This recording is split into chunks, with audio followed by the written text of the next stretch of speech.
स्वागत है आपका आज के वीडियो में। आज हम लोग देखेंगे जो राष्ट्रीय आय योग्यता आधारित परीक्षा उत्तर प्रदेश में आयोजित हो रही है 13 तारीख को। उसके लिए एडमिट कार्ड हमें कैसे डाउनलोड करना है।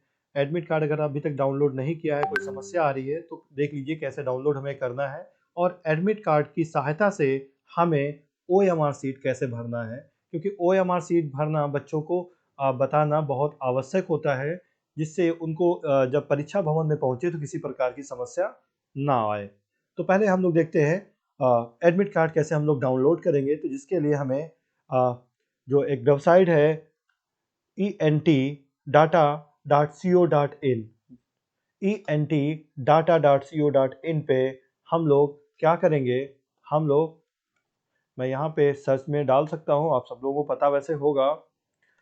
entdata.co.in हम लोग यहाँ पे सर्च करेंगे और सर्च करेंगे जैसा ये देखिए ऐसा ही विंडो ओपन होके आएगी, क्योंकि उससे पहले मैं लॉगिन कर चुका था। तो यहाँ पे कुछ इस प्रकार से विंडो ओपन होके आएगी और यहाँ पे आप देख सकते हैं तीसरा जो टैब है जहाँ पे लिखा हुआ है राष्ट्रीय आय योग्यता आधारित परीक्षा 2023-24 के लिए क्लिक करें। तो जैसा ही अगर हम क्लिक करते हैं तो एक नई विंडो ओपन होती है और उस विंडो में बिल्कुल नीचे की तरफ हम पाते हैं एडमिट कार्ड। देखिए यहाँ पे ये एक समझ लीजिए कि आपका कर्सर चल रहा है कि जहाँ पे लिखा हुआ है कि एडमिट कार्ड डाउनलोड करें, अपना एडमिट कार्ड डाउनलोड करें। ठीक है ना, मार्किंग होता है इसके नीचे देख सकते हैं एडमिट कार्ड डाउनलोड पे जैसा ही हम करते हैं एक थंब बन के आता है। इसका मतलब यहाँ पे क्लिक करने पे हमें लिंक मिलेगा। तो जैसा ही मैं यहाँ पे क्लिक करता हूँ एडमिट कार्ड डाउनलोड होने के लिए एक नई विंडो ओपन होती है जिसमें हमें कुछ जानकारियां भरनी है। क्या जानकारी भरनी है? पहली जानकारी में हमें रजिस्ट्रेशन आईडी भरनी है जो बच्चे को प्राप्त हुई होगी। ये रजिस्ट्रेशन आईडी अल्फा न्यूमेरिक थी जिसमें 3 लेटर्स थे। मैं एक बच्चे का एग्जाम्पल ले रहा हूँ। बाकी के रोल नंबर जो रजिस्ट्रेशन नंबर के न्यूमेरिक थे। ओके, तो इस प्रकार से रोल नंबर और दूसरा हमें भरना है मोबाइल नंबर जो फॉर्म पे भरा गया होगा। ध्यान रखेंगे जो फॉर्म पे भरा गया है। कुछ लोगों के एडमिट कार्ड डाउनलोड होने में दिक्कत आ रही है तो उसका सलूशन भी मैं अभी बताता हूँ कैसे किया जा सकता है। तो यहाँ पे हमें रोल नंबर बच्चे का मोबाइल नंबर भरना है जो फॉर्म भरते समय भरा गया होगा।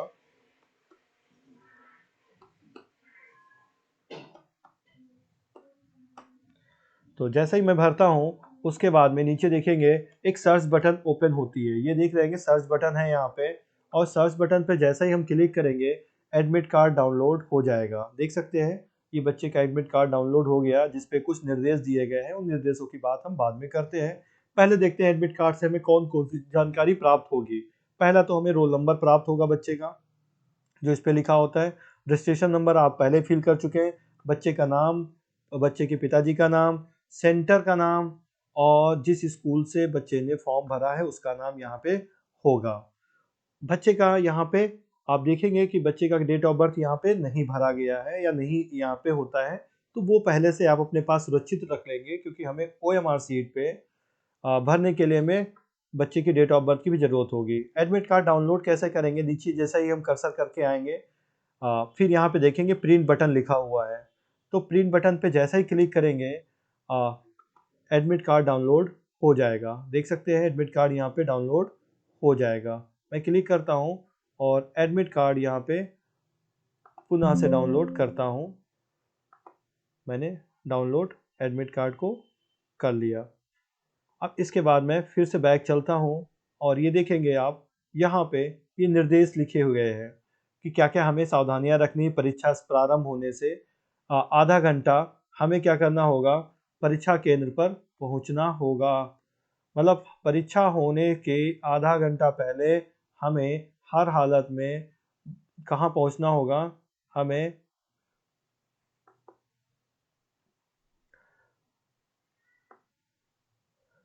जहाँ पे हमारा सेंटर है वहाँ पे पहुँचना होगा।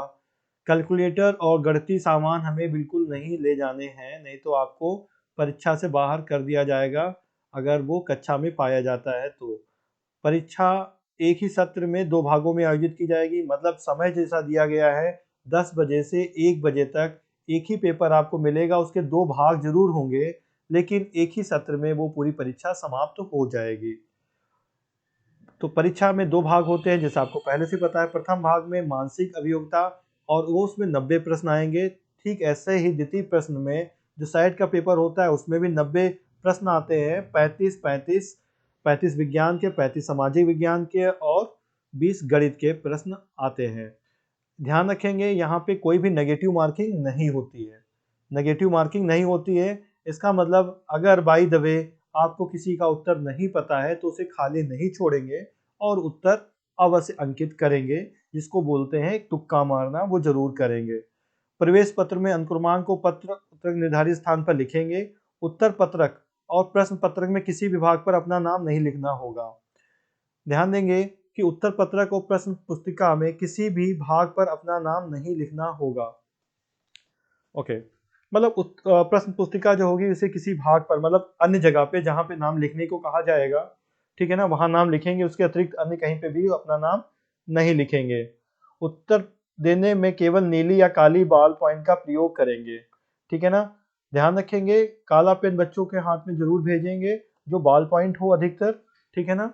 जेल पेन का प्रयोग ना करें, और अगर बाय द वे आप परमिशन मिलती है नीले पेन का तो नीले पेन का भी प्रयोग कर सकते हैं। बाकी आपको कक्ष निरीक्षक होंगे तो वो सहायता आपकी करेंगे, बताएंगे जो आवश्यक आपको जानकारी उनसे चाहिए होगी। तो इस प्रकार से एडमिट कार्ड में हमें इतनी जानकारियां प्राप्त हो जाती है। उसके बाद में एक महत्वपूर्ण नीचे चीज लिखी गई, इस पर ध्यान देंगे। सभी बच्चे प्रवेश पत्र के साथ में अपना आधार कार्ड या विद्यालय का पहचान पत्र जरूर ले जाएं, जिससे कि वहां पे कोई असुविधा आपको ना हो। अब आगे हम बढ़ते हैं कि बात करते हैं कि हमें एडमिट कार्ड की सहायता से OMR सीट हम कैसे भरेंगे। तो यहाँ पे मैं इसी विंडो को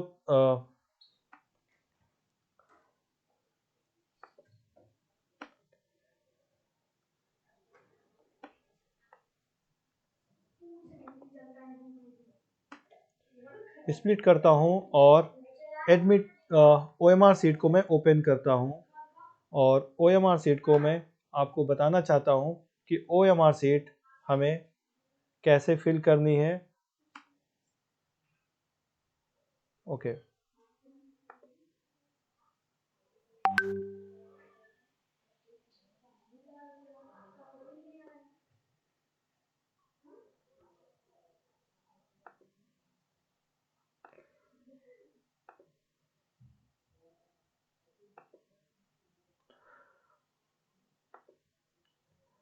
अब यहाँ पे क्या-क्या जानकारियाँ होती हैं, क्या-क्या जानकारियाँ हमें भरनी हैं, वो चीज़ों को हम देखेंगे।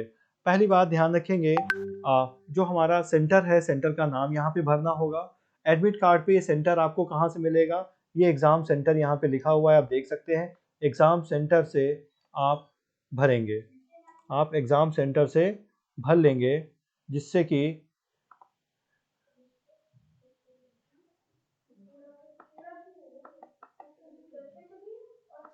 आपको कोई दिक्कत ना हो। तो एडमिट कार्ड की सहायता से ही सारी जानकारियों को आप पहले ही सुरक्षित कर लेंगे और बच्चों को बता देंगे कि आपको ऐसे करना है, जिससे दिक्कत ना हो। ओके, चलिए अब हम लोग बात करते हैं। पहला क्या था, हमारा एग्ज़ाम सेंटर है। तो एग्ज़ाम सेंटर की सहायता से हम करेंगे, और उसके बाद है यहाँ पे केंद्र का नाम। केंद्र का नाम हमें भरना है। केंद्र का नाम जैसे यहाँ पे देख सकते हैं, राजकीय जुबली इंटर कॉलेज। तो राजकीय जैसे लिखा हुआ वैसे लिखेंगे, RAJ राजकीय। और ध्यान रखेंगे यहाँ पे जब एक नया वर्ड शुरू होता है तो उसके बीच में यहाँ पे एक गैप देना होता है। तो राजकीय जुबली जब लिखेंगे हम तो एक स्पेस देंगे, गैप देंगे, एक बॉक्स छोड़ देंगे। ये बच्चों को जरूर बताएं।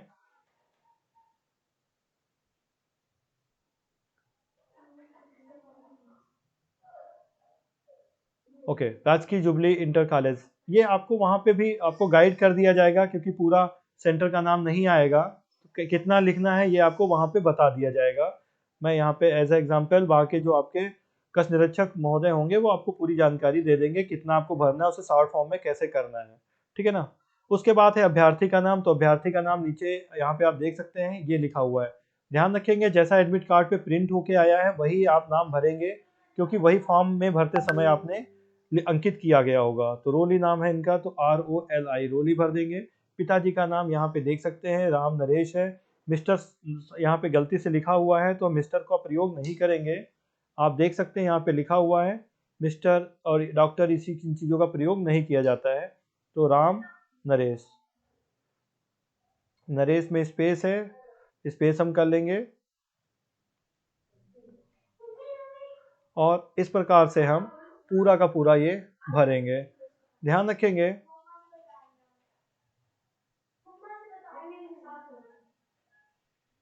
ओके। अब यहाँ पे देखिए आगे बॉक्स एक बना हुआ है जिसमें स्टेट कोड, ईयर, केंद्र संख्या और अंक मांगने। काफी लोगों कमेंट्स आ रहे थे जिसके लिए मुझे वीडियो बनानी पड़ी। जो लोग पूछ रहे थे केंद्र संख्या हमें कैसे प्राप्त होगी, तो आप ये ध्यान रखिए कि केंद्र संख्या आपको, वैसे तो आपको जब कक्ष निरीक्षक वहां पे जाएंगे एग्जाम देने के लिए तो वहां से आपको मिल जाएगी, और बच्चों को प्रैक्टिस कराने के लिए आपको रोल नंबर से ही जानकारी प्राप्त हो जाती है। कैसे प्राप्त होती है मैं बता रहा हूँ आपको। जो हमारा रोल नंबर होता है ये 11 डिजिट का होता है। रोल नंबर जो हमारा होता है ये 11 डिजिट का होता है, और इस रोल नंबर की सहायता से हम केंद्र को भी आइडेंटिफाई कर लेंगे। कैसे करेंगे ये देखिए, यहाँ पे आप समझ सकते हैं ये 3 डिजिट जो है, पहले के 2 डिजिट ये स्टेट कोड के होते हैं। आप रोल नंबर को मैं फिर से यहाँ लिख रहा हूँ, उसके बाद आप समझिए 31, 23,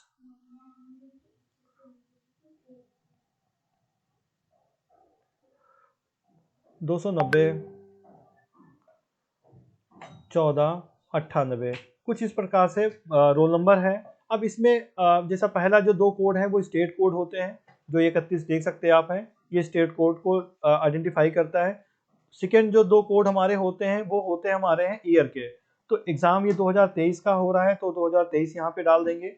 उसके बाद में नेक्स्ट 4 जो कोड होंगे, नेक्स्ट 4 कोड ये केंद्र कोड होते हैं, केंद्र संख्या यही होती है। तो यहाँ पे क्या आएगा 2901, तो आ जाएगा 2901, और उसके बाद में 498 जो है ये बच्चे का एक्चुअल रोल नंबर होगा 498, 498। तो इस प्रकार से हम पूरी की पूरी जानकारी रोल नंबर की सहायता से यहाँ पे भर सकते हैं। डेट ऑफ बर्थ जैसा मैंने बताया कि इसमें नहीं होता है। डेट ऑफ बर्थ आपने जैसा एग्जाम में भरा होगा उसी से आप भरेंगे। आप बच्चे को प्रैक्टिस करा दें उसकी डेट ऑफ बर्थ का, जिससे कि उस बच्चे की डेट ऑफ बर्थ अगर 1 जनवरी 1908 होती तो हम कैसे भरते, 1/1/2008। इस प्रकार से हम इसकी डेट ऑफ बर्थ को फिल कर देंगे। तो इस प्रकार से हम बड़ी आसानी से इन चीज़ों को कर सकते हैं। उसके बाद में आप देख सकते हैं कि हमें क्या करना है, हमें कुछ और चीज़ें भरनी होती है। तो उन चीज़ों को भरने के लिए सबसे पहले जो अभी तक हमने लिखा हुआ है उसको हमें रिमूव करना होगा। तो पहले तो मैं सारी चीज़ों को रिमूव करता हूँ।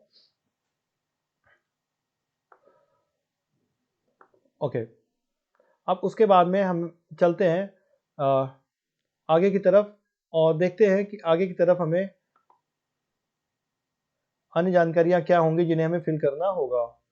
तो आप देख सकते हैं यहाँ पे अभी हमें जो भरना होगा, ये जानकारियों को भरना होगा। तो उनमें क्या भरना होगा वो भी देख लीजिए आप यहाँ पे। पहला तो यहाँ पे है बच्चे का बच्चा हमारा उसका सेक्स क्या है, मेल है या फीमेल है। तो अगर छात्र है तो हम 1 नंबर भरेंगे, छात्रा है तो 2। जैसे यहाँ पे रोली एक छात्रा है तो उसका हम 2 नंबर भरेंगे, उसके लिए 2 नंबर यहाँ पे भरेंगे। किस कैटेगरी से बिलोंग करती है, अगर एक जनरल कैटेगरी से तो 1 नंबर, अनुसूचित जात से तो 2, अनुसूचित जनजात से है तो 3, पिछड़ा से है तो 4। जैसे ये बच्ची पिछड़ा से अगर बिलोंग करती तो इसके लिए हम 4 नंबर भरते। उसके बाद में अगर बच्चा ग्रामीण क्षेत्र से तो 1, शहरी क्षेत्र से तो 2। बच्चा ग्रामीण क्षेत्र से है तो 1 भरेंगे, और अगर उसमें कोई दोष है, चलन क्रिया में दोष है तो 1 भरेंगे, हियरिंग में दोष है मतलब श्रवण दोष है तो 2, ब्लाइंड अगर दोष है तो 3, अल्प विजन दोष है 4, और अगर कोई दोष नहीं तो 5 भरेंगे हम।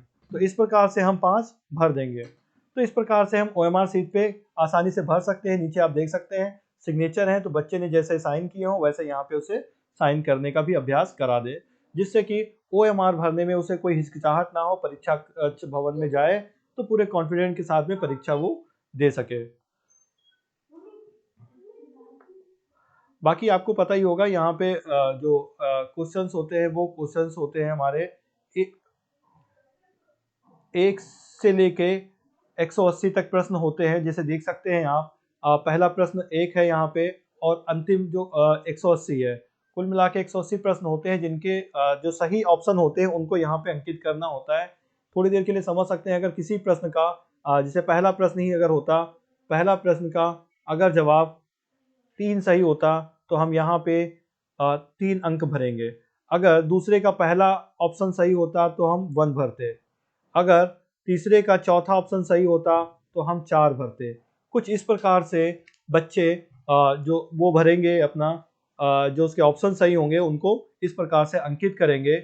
और ध्यान रखेंगे कि नेगेटिव मार्किंग नहीं तो किसी भी कॉलम को खाली नहीं छोड़ने के लिए उनको बोलें कि खाली ना छोड़ें, जिससे कुछ सवाल उनके तुक्के में भी सही हो सकते हैं, उनके अंक अर्जित कर सकते हैं।